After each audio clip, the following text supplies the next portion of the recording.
So aside from watching YouTube videos, being updated on the latest trends by watching videos, we can actually listen to our audience, our viewers, by reading their comments, Yes. and listening to them what we want to do next. Or That's the beauty of being an online content creator kasi you get feedback real time eh.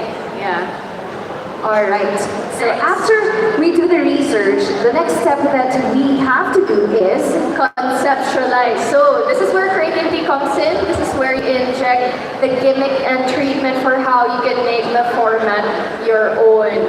So conceptualize. Ay, gusto ko yung mga nagko-concept. So this is one of the videos I did mga 2016. It's Ghostbusters, but with a Pinoy twist. So yung Ghostbusters bus namin is actually a jeep, and we closed down the whole Enchanted Kingdom for this. So we just owned the whole place at that point, kaya walang tao dyan. Then we so were guys, like, next time we want to go it's me and my extra. cosplay friends. We did this all in one day. So parang we're like going around killing the ghosts in the end. There. Yeah. So guys, if we want to go extra next time, we can have the entire video. Yes, yes, their venue. Nagpalipad pa ako ng drone for this one. So effort talaga, no? Yeah. That's really cute and entertaining. Well, there's actually a short trivia nito kasi I actually got my sister to sing the theme of Ghostbusters. It was really good pero may copyright so hindi pwede gamitin, sayang. Maybe we can do a part 2 nito. So how did you come up with that thematic kind of vlog? Why did you decide that you will be doing that? Well, that time kasi Ghostbusters was coming out, the new version. They were all girls, so we decided to do it ourselves. As cosplayers, we wanted to make our own thing as well. And we worked with Columbia Pictures in this, so talaga may support. I see. Now, how do you end a creative content? How do you end a creative content? Like, what is the last step before you actually shoot? So we started with research and then we conceptualize. Now, how do we, or what do we do before we do the actual shoot? Well, of course, we have to develop a script and have an execution plan. For this, actually may script yan eh, down to every detail, to each shot, ano yung itsura ng shot. Para when you actually do the shoot, you don't have like time wasted because you only have the location for a limited time. So it's better if you plan everything out. And for the execution, you really have someone to do this, to do that. Everyone has to have their own role. Kumbaga, may director, meron cinematographer, meron yung person na kumukuha ng tubig, mga ganon, para hindi sayang talaga or nagkakagulo during the set. So you heard it, if you want to take our vlogs to the next level, this is actually something that we're missing out a lot, that we are not putting weight on, making the script or writing a script and planning the execution. Yeah, even si Will, as in, he scripts out his vlogs, lalo na yung mga very in-depth and meaningful ones. Minsan mga ilang araw, di ko makausap kasi sulat siya ng sulat, gano'n. Alright, so next time, you know what to do para wala rin masayang na time, walang masayang na oras and everything, your shoot will go smoothly. Walang makalimutan na scenes like that, so this will come in handy. Now, can you share naman to our campers here other ways on how to make your vlog sustaining? Because like what you mentioned earlier, the first 10 seconds, yun yung pinaka-crucial. So how do we make it sustaining? Well, there are other types of vlogs, which is the spontaneous vlogs. Kasi mine is the canned ones na my story. But the spontaneous one is like, right now, what's happening, you don't know what's gonna happen later. So it's really nice to be just raw and document everything. And then sort it out later on sa editing. And keep in mind the story you want to tell. So sometimes, for example, hindi ko lang kung mapapakita yung video na yan. So, what do you suggest we do on how we start the vlog so that we sustain our viewers, especially that crucial first 10 seconds? For example, there's an event or like something like that. You need to think of like, yung parang sinasabi ni Will is clickbait. So parang you already have an idea of what is the most interesting thing that would happen that day. So Like before, I went to LA for an event, tapos nalaman ko, pupunta pala si Shroud. He's like the biggest gamer in the world. So talaga hinanap ko siya. Ayun, so at least there, he's like the main point. So kailangan ng videos ninyo ay may highlights. Yes, highlight. And you have to show that in the first 10 seconds. Or you can create... It's like a teaser. It's like a teaser. Kung may movies, they have a teaser. It's what draws people in. Or another option is you can create an OBD, an opening billboard. Like a standard opening for your series or for your videos in general. So after your intro, you go into the main subject of your vlog, and don't forget to recap as you end. So it's important pala to recap towards the end of the video. Yeah, when I do my enders, yung mga recap na yun, I always say, what do you want to see next? I actually gather feedback na parang, okay ba to? Or hindi? Tutuloy ko ba to? And actually, make the audience feel part of your vlog. Especially mga Q&A, ganyan. You actually know who this is. Alright, moving on to the execution part. What kind of executions can vloggers do on their channels? So there are a lot of creative ways. Parang there's no one exact format na kailangan nyo sundin all for your vlog. Pwede kayo mag-mix pwede kayo mag-play around, be playful and creative. So first, we have mga reviews and reactions. These are like yung mga videos na you record yourself without having actually a script masyado. Parang, for example, this one is an unboxing. I don't really know what's inside the box, so it's really just surprising and very natural and raw. Na I don't have second takes na nito kasi nabuksan ko na wala nang take 2. As in, whatever's recorded, that's it. So, gusto ko yung mga ganyan kasi one take and very surprising lang siya. Actually, that's what most of us want to see.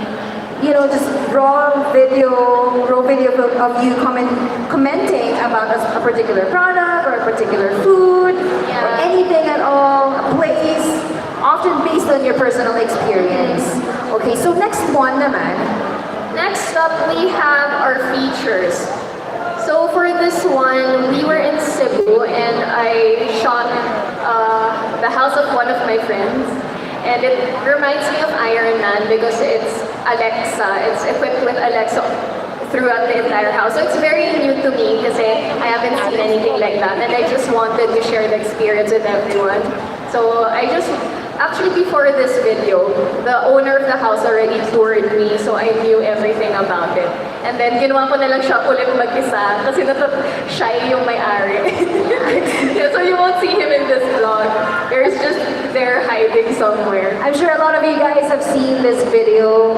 You can say, Alexa, turn on the lights. Yeah, yan yung house goals in one day. True house goals talaga yan. Sana all. Sana oil. Sana oil. Alright, so moving on to the next type of execution. This one naman is adapted from viral online content. Yung challenges. Yung mga challenges, yes. Kasi mga nauso yung A to Z challenge, yung mga, madami yun eh. Meron din yung buy mga ganon. Buy everything you can challenge. So this one is the parang Can't say no challenge. Can't say no, oo, ginawa rin namin yung can't say no. So, and if you try out the challenge, for some reason, people really love watching it kasi parang they already know the concept. Tapos they just want to see your reaction and how you deal with it. So ito, challenge namin si Scarlett. From Dexy, bumata, Scarlett naman ngayon. Pabata ng pabata. That's really nice to see. And now moving on to the next type of execution.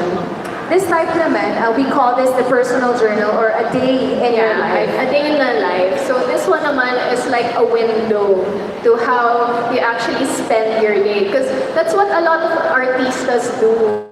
Like kasi they're very busy with their lives. Probably one of the easiest way to show people is just for, like the video is very casual and it just follows them around and show them themselves in their natural habitat. So, dito natural habitat ko. Pero, minsan ako nag-shoot, I guess, on some shows and yan, ayun si May ng cute, sorry. Na-distract ako. But, yun, so this was like when I guested on Eat Bulaga, I think. So you guys can do this treatment as well. If you have an event here at University of Baguio, you can make use of this execution. And now, this one actually is my favorite at this type of execution. It's, you know, technically a joke caught on cam. Yes, yung mga pranks. Yes. Okay. Sino dito mahilig mag-prank? Sino dito yung mga na-prank Or na? sino dito may kilala kay Tukomi? Oh my God, sana one day makasama natin sila kasi they're so nice. Sobrang galing nila. Idol ko, mga Lodi. Idol ko yung mga yon. So this is a cosplay prank. Actually, si Will nag-cosplay in Cebu. Kasama niya yung sister ko. Pero wala ko dyan eh. So they were just going around like normal places na naka-costume. And actually recording the reactions of other people. I have other friends who also do this kasi it's nice to capture on camera the rawness of like how shocked they are, mga ganyan. So this is one way of you to show who you really are, you know, how you can be authentic. And now you can mix and match formats as well that you think would work best to communicate and achieve your objective for your video. So you guys are free to do or to come up with your own unique execution mix. So just go whatever you want to use for creativity, wherever creativity takes you actually. Yeah, And don't forget, yes. may tip ako. Like maybe just try out one of everything and see what works for you or what you're comfortable with. Kasi, for example, fine, masaya mag-prank, pero minsan you're shy and like an introvert like me. So parang mahirap i-maintain yung ganon. So it's really up to you where you're comfortable with. Yes, and don't forget to have fun while you do it. And of course, dapat perfect match to your personality as well. Don't feel like napipilitan kang gawin. You have to be, you have to have fun while doing it. So content creation should be fun every step of the way. Otherwise, anything less will definitely show. All right, now to summarize what Alodia has discussed on how to produce a creative content, just follow this process, guys. First up, of course, we do research, conceptualize, develop a script, and devise an execution plan. So for the first stages of planning, what do you think your viewers should feel while producing the content? You should, before starting anything, you should be happy. Like, you should have a happy vibe. Kasi if napipilitan ka, it will show in the video eh. Parang walang Photoshop sa video, yun yung sinasabi ko eh. Na parang whatever that you record, yun na yun. So you should really not hide it. You can just cover your face with an emoji all the time. Or kung gusto niya sobrang daming filter, pwede din. Sobrang daming filter. Alright, did you guys learn a lot from Alodia? I'm sure you did. Thank you so much, Alodia, for being with us today. And I'm sure your tips will be taken to heart by our next generation of vloggers here in the audience today. And please stay with me here on stage as we test our audience in our next set of hashtag quiz. So you know what to do, guys. You know the drill. All you have to do again is answer the questions that we will be flashing on screen with the hashtags. Post them or tweet them with the hashtags SmartPlay and hashtag BloggerCam. But this time we will only be flashing one question on screen. And the first 5 to tweet the correct answer with both of the hashtags will win a special prize. And if you guys are ready, let's do this. Are you guys ready? Labas niyo na phone niyo, game. Alright, so here is the question. Alright, our question is, name a format. So must be one of the formats said earlier. Or even those that hindi natin na-mention, you can use that, you can use it to answer this.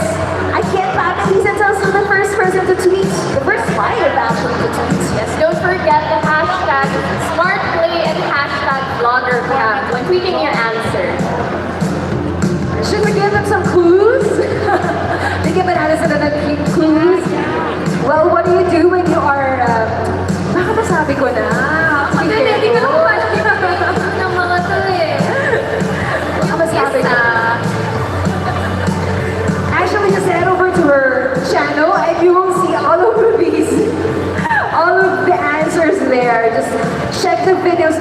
niyo lahat yun doon. So you have a lot of options when you check Alodia's channel. Again, all you have to do is name a format. There are a bunch of these formats. Just name one and make sure to use our hashtags. Ay, magbibigay ako ng isang clue. Super easy. Ginagawa mo siya almost every day. Ay, Ben. Wait, ang hirap naman nun. Sorry mo lang. My clue is... Sige, bigyan natin sila one clue lang. Just one. There are many options naman yun. Mobile Legends. So, what kind of format do you use if you are a gamer? Yeah, if you are playing Mobile Legends, so what kind of format do you use? Or maybe you can connect this with your interests. What are the things that you are interested in? Alright, so here are the answers. Wow, ang dami. Sabihin mo natin. First person, self-film, daily vlogging, short documentaries, DIY cooking, journalism, pieces, lessons, digital classes, animated series, TV style shows, gaming, live streaming, reviews, reactions, sketches, interviews, video podcasts, workout videos, music, and dancing. And the winners are... Congratulations to Dale, Quentin, Ethan, Are You Born Yet? 5 Dennis, and Julianne. So if you see your Twitter handle here on screen while you are the winner of this game, you may get your prize. Oh, you'll be joining here. You may get your prize later at the registration booth. Alright, so that was awesome, Alodia. Thanks so much for being here with us. Everyone's super excited to learn from you. Alright, next. Of course, I'm not gonna let you go without choosing another 3 audience members to win a meet and greet opportunity. So guys, direct your attention on screen as we bring the randomizer out once more. And here are the next 3 winners of our meet and greet session.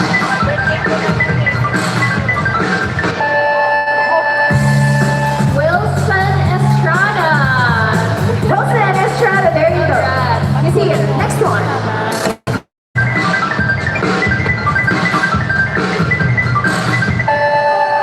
Ronald Villanueva. Ronald Reyes. There you go. It. Our last one.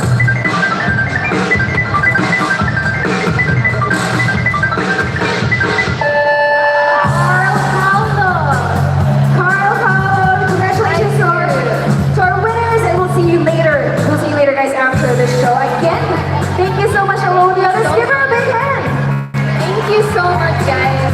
All right, thank you. We'll see more of you later. Again, thanks. You did a great job. And now that we've got the lessons on execution, we've actually learned about how we can execute the plan. Let's talk about this one is more